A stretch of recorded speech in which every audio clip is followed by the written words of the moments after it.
Hello guys, this is Yash and welcome to funny GK trick. तो आज हम लोग पढ़ रहे हैं चार्टर एक्ट 1793।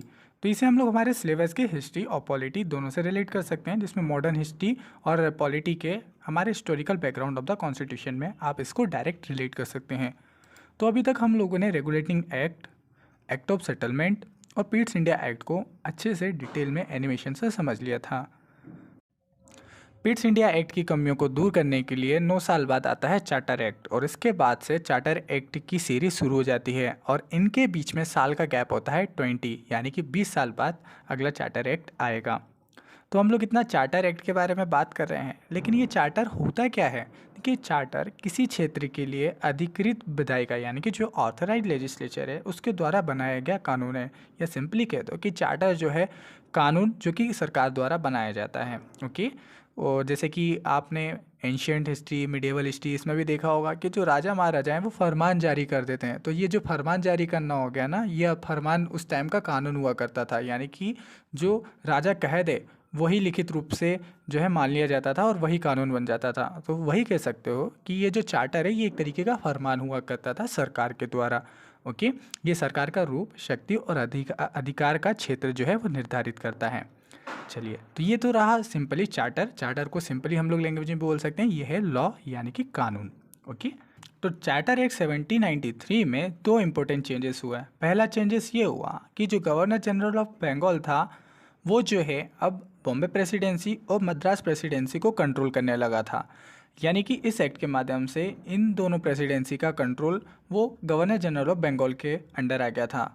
मतलब कि अब बड़े बड़े डिसीजन जो लेना है वो गवर्नर जनरल ऑफ बंगाल को ही लेना पड़ेगा, और बाकी ये जो दो गवर्नर है इनकी अब कोई औकात नहीं रही।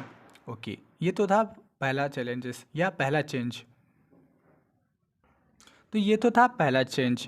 तो दूसरा चेंज ये था कि हम लोगों ने लास्ट वीडियो में देखा था कि जो कोर्ट ऑफ डायरेक्टर थे वो व्यापारिक यानी कि कमर्शियल मामले को देखा करते थे, और जो बोर्ड ऑफ कंट्रोलर थे वो राजनीतिक मामलों को देखा करते थे। तो ये जो बोर्ड ऑफ कंट्रोलर थे ये गवर्नमेंट बॉडी हुआ करती थी।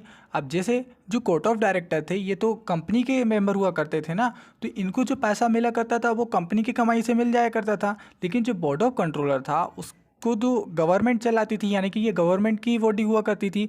तो इसका जो पैसा है वो पहले ब्रिटेन वालों को देना पड़ता था।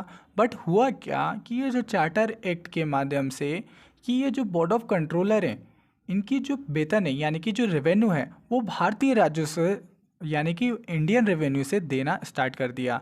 मतलब कि अब इनकी जो इनकम है, इनकी जो वेतन है यानी कि मंथली सैलरी जो है वो हमारे इंडिया की कमाई से मिलेगी इनको, ना कि गवर्नमेंट ब्रिटेन गवर्नमेंट की कमाई से मिलेगी। ओके, वेरी वेरी इंपॉर्टेंट है, ये ध्यान रखना। ये दो मेजर चेंजेस हुए थे इस एक्ट के माध्यम से, इसके अलावा और कोई चेंजेस आपको देखने को नहीं मिलेगा।